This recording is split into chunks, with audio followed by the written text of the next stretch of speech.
اللہ کے پاس جاتی ہے اور جا کر کے رب تبارک و تعالیٰ سے جھگڑا کرتی ہے. یہ لفظ آیا ہے, بحث کرتی ہے کہ اے اللہ, یہ روزانہ مجھ کو تلاوت کرنے والا بندہ آج دنیا سے گیا ہے, اس کی بخشش کر دے, اسے معاف کر دے. جب تک رب تبارک و تعالیٰ معاف کرنے کا حکم نہیں کرتا تب تک وہ نہیں آتی. اللہ تبارک و تعالیٰ سے اس چیز کا مباحثہ کر رہی ہے, اس کے بعد پھر رب تبارک و تعالیٰ فرماتا ہے جا تیری سفارش پر میں اسے معاف کر دیا. تو حضور فرماتے ہیں سورہ ملک جنت میں جاتی ہے اللہ کا حکم پا کر کہ اللہ مجھے اجازت دے جنت میں جانے. جنت میں جا کر کے وہاں سے تکیا بچھونا اور لے کر کے آتی ہے خوشبوئیں, اور قبر میں آتی ہے اور آ کر کے اس میت سے کہتی ہے تجھے تھوڑی دیر ہو گئی, میں جنت سے یہ سارا سامان لے کر کے آ گئی. کون ہے ہمارا رفیق, کون ہے ہمارا دوست جو قبر میں جانے کے بعد, یہ وہ بے حیائیوں کے گانے جن کو گانے کے بعد آدمی کافر بھی ہو جاتا ہے اور زنا کی طرف چلا جاتا ہے. کیا کر لو گے؟ یہ ساری چیزیں سن کر کے ہوتا کیا ہے, سوائے دماغ میں ٹینشن کے اور کچھ نہیں بھرتا. اور جب دنیا کی فکریں زیادہ ستائیں تو لوگ سمجھتے ہیں ایک کوئی گانا سن لیں, کوئی ایسا نغمہ سن لیں, سیڈ پوزیشن پہ آئے ہوئے ہیں, تمہارا سیڈ بڑھتا چلا جائے گا, غم بڑھتا چلا جائے گا. ایک علاج بتاتا ہوں, بہت زیادہ ٹینشن اور بہت زیادہ ڈپریشن کے شکار ہو جاؤ تو میرے مصطفیٰ کو یاد کرو, پھر تنہائی میں بیٹھ کر حضور پاک کی شان میں کوئی اچھی نعت سن لو, پھر اس کے بعد دیکھنا کہ تمہارے قلب کا علاج ہوتا ہے کہ نہیں ہوتا, تمہارے دل کو سکون و اطمینان آتا ہے یا نہیں. میں نے محسوس کیا ہے میرے عزیزوں, آنکھیں برس پڑتی ہیں حضور کو یاد کر کے. جب آدمی گھبرا کر کے حضور کو سننے کی کوشش کرتا ہے تو دل کی جتنی بھی بھڑاس ہے وہ نکل جاتی ہے. دیواروں کو پکڑ کر کے رونے کا من کرتا ہے, پھر سب کچھ ہلکا ہو جاتا ہے. بعد میں اسے لگتا ہے, اسی کو اعلیٰ حضرت نے کیا فرمایا تھا, ان کے نثار کوئی کیسے ہی رنج میں ہو, جب یاد آ گئے ہیں سب غم بھلا دیے. ان کی مہک نے دل کے غنچے کھلا دیے ہیں, جس راہ چل دیے ہیں کوچے بسا دیے ہیں. نبی آخر الزمان صلی اللہ تعالی علیہ وسلم کی یاد تمہارے دلوں کے اندر ایک انقلاب پیدا کرے گی, تمہارے چہرے پر رونق اور تمہاری زبان میں اثر پیدا کرے گی. اور آخری بات کی طرف میں آتا ہوں, ان بے حیائیوں اور برائیوں سے اپنے آپ کو بچانے کا ایک مضبوط اسلحہ دے کے جاتا ہوں, مضبوط ہتھیار. کیسے روکو گے؟ آنکھیں بچتی نہیں ہیں, زبان رکتی نہیں ہے, بے حیائی کی طرف زیادہ چلے جاتے ہیں. کوئی چیز تو ہونی چاہیے. لوگ آج شارٹ کٹ علاج زیادہ چاہتے ہیں. ہاں, کئی لوگوں نے مجھ سے یہ کہا کہ آپ پہلے کافی موٹے تازے دکھتے تھے, ابھی دبلے اتنے کیسے ہو گئے ہو؟ میاں بہت محنت کیا ہے. ایسا نہیں ہے کہ کچھ کسی سزا کی وجہ سے جسم گل گیا ہے. دن میں 8-8 کلومیٹر چلتا تھا, محنت کیا. اب کسی کو بتایا کہ جسم کی چربی پگھلانے کے لیے محنت کرنی پڑتی ہے, نہیں, ان کو کوئک علاج چاہیے اور وہ ڈھونڈ رہے ہیں, اور بیوقوف ڈاکٹروں کے ہاتھوں میں جا کر کے اپنے آپ کو برباد بھی کرتے ہیں. کوئی ڈاکٹر کہا صبح سے شام تک 5 کلو کم ہو جائے گا, چلا گیا اس کے پاس بھی. یہ جو فطرت ہے نا, کوئک علاج چاہیے. نہیں میرے عزیزو, دنیا میں کوئی بھی اتنی آسانی سے چیز نہیں ملتی, اور جو مل جاتی ہے پھر وہ ڈپلیکیٹ ہو سکتی ہے. ہاں, ایک ہی چیز ہے کوئک علاج, وہ صرف اور صرف رب العالمین کا سجدہ ہے, بہت تیزی سے جو اثر لاتا ہے. اس کے علاوہ آپ دنیا میں کسی بھی چیز کو بغیر محنت کے حاصل نہیں کر پاؤ گے. میں جو بات عرض کر رہا ہوں, کوئی ہتھیار, کوئی اسلحہ ایسا جو ان بے حیائیوں پر کنٹرول کرنا مجھے سکھا دے. تھوڑی محنت تو ضروری ہے, تھوڑی محنت تو آپ کو ضروری ہے, لیکن ایک ایسا ہتھیار میں دے کر کے جاتا ہوں, دیکھنا آپ خود عمل کر کے. میری طرف سے کثرت سے صبح سے لے کر شام تک جہاں بیٹھو, جہاں کھڑے رہو, جہاں انتظار, جہاں کہیں پہ بھی اپنی زبان پر درود پاک پڑھنے کا ورد جاری رکھو, پڑھتے رہو, صرف اور صرف یہ پڑھتے رہو. اور پھر آپ محسوس کرو گے اللہ تعالیٰ کہاں کہاں سے تمہیں بچا لیتا ہے. یہ میرا چیلنج ہے آپ کو, میں کہتا ہوں اگر آپ کی غیر توجہی کی وجہ سے، آپ کی معلومات کے بغیر آپ کے سامنے حرام رزق آ بھی گیا، آپ کو پتہ ہی نہیں، تمہارے ہاتھوں میں کپ کپی پیدا ہو جائے گی، تمہارے منہ میں متلی آنے لگ جائے گی، تم کھا نہیں پاؤ گے۔ یہ اللہ کا نظام ہے، اللہ تعالیٰ غیب سے تمہاری حفاظت کر دے گا، اس لیے کہ وہ غیرت مند خدا ہے، غیرت مند رسول ہے۔ رب تبارک و تعالی ان زبانوں کی حفاظت کیسے نہیں کرے گا جو اللہ کے ذکر کے لیے کھل رہی ہیں اور اس کے حبیب پر درود کے لیے کھل رہے ہیں۔ کثرت سے آپ درود پڑھنے کی عادت ڈال لو۔ میں نے سنا تھا شاعر مشرق اقبال کے متعلق، ڈاکٹر اقبال کو سنا ہوگا، ایک ہی شعر ہزاروں بار پڑھا گیا لیکن آج بھی اس میں ایک جان نظر آتی ہے کہ محمد سے وفا تو نے تو ہم تیرے ہیں، یہ جہاں چیز ہے کیا لوح و قلم تیرے ہیں۔ جملہ ہی تو ہے نا، شعر ہی تو ہے، ہزاروں شعروں پر بھاری شعر ہے۔ اقبال نے ایک دو شعر نہیں لکھے، ہزاروں شعر لکھے، لیکن اتنا اثر ہے کہ ہر مجمع میں، اور ایک بار نہیں 1000 بار پڑھو، اثر آج بھی دیتا ہے کہ نہیں دیتا؟ اقبال کے ان اشعار میں اثر کیسے اتنا؟ تو اقبال نے کہا تھا میں نے 1.25 کروڑ مرتبہ درود پاک پڑھا ہے، 1.25 کروڑ مرتبہ درود پاک پڑھا ہے۔ میں نے یہ سنا تھا، اگر یہ بات ہے تو میرے عزیز و زبان کا اثر بڑھ جاتا ہے۔ ہم نے خود بھی اپنی عادت یہ بنا رکھی ہے، سفر میں ہوں کہیں پر بھی ہوں کثرت سے درود پڑھتے رہیں۔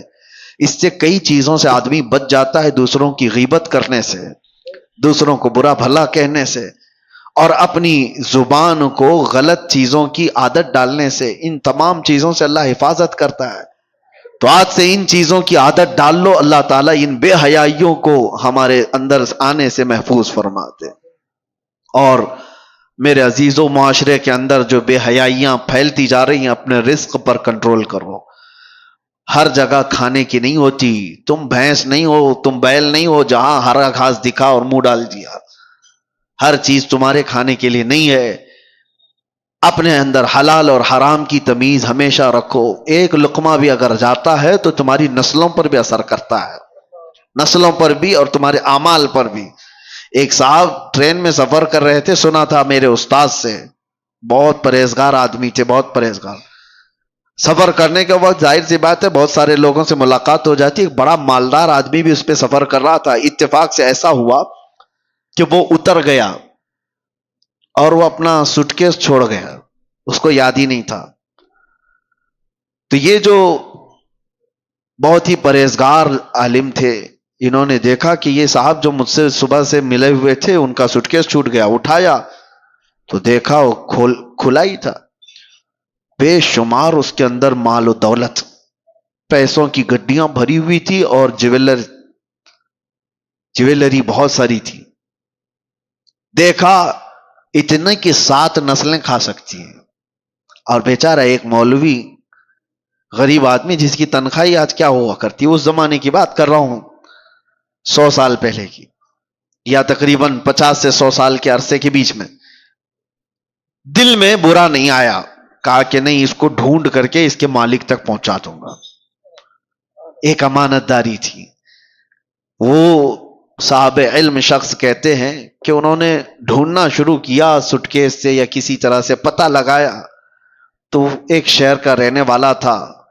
2 یا 3 دن لگ گئے اس بندے کو ڈھونڈنے کے لیے، اور یہ صاحب گئے اس کے گھر پر، وہ شخص باہر آیا تو دیکھا، پہچان لیا۔ اس نے کہا کہ آپ ٹرین والے مسافر ہو؟ کہا ہاں میں وہی مسافر ہوں۔ کہا کیسے آنا ہوا؟ کہا آپ کا سوٹکیس چھوٹ گیا۔ وہ فوراً گلے لگ گیا، کہا اس میں تو کتنی بڑی جمع پونجی تھی میری، 1-2 نہیں، تقریباً اس میں لاکھوں کی مالیت کی چیزیں موجود تھی۔ لیا اور کہا آپ جیسا فرشتہ صفت انسان میں نے نہیں دیکھا آج کے دور میں، اتنے فتنوں کے دور میں، مال ملا ہے لے کر کے چلا جاتا ہے، نہ میں تم کو کچھ کہہ سکتا تھا، معلوم بھی نہیں تھا۔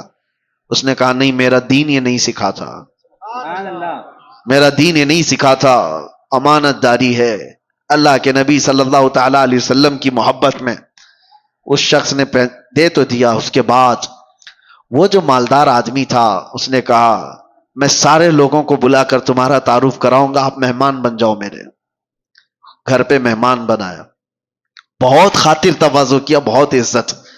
گھر میں دعوت عام تھی، لوگ آئے، سب کے سامنے اس سیٹھ نے، اس مالدار آدمی نے اس مولوی کی بڑی تعریفیں کی. ایسا شخص میں نے نہیں دیکھا. ایک دن رکایا، دوسرا دن آیا، تیسرے دن وہ جانے والے تھے. کہا کہ اب مجھے جانے دو. اس نے کہا کہ ٹھیک ہے. تو جس کمرے میں ان کو رکایا گیا تو غسل خانہ بھی تھا. یہ بیچارے مولوی صاحب گئے غسل خانے میں.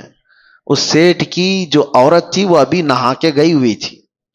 اس کا ہار سونے کا وہاں لٹک رہا تھا. یہ نہائے اور وہ ہار اٹھا کر جیب میں رکھ لیا، چوری کر لیا. تعجب ہو رہا ہے کہ نہیں ہو رہا ہے؟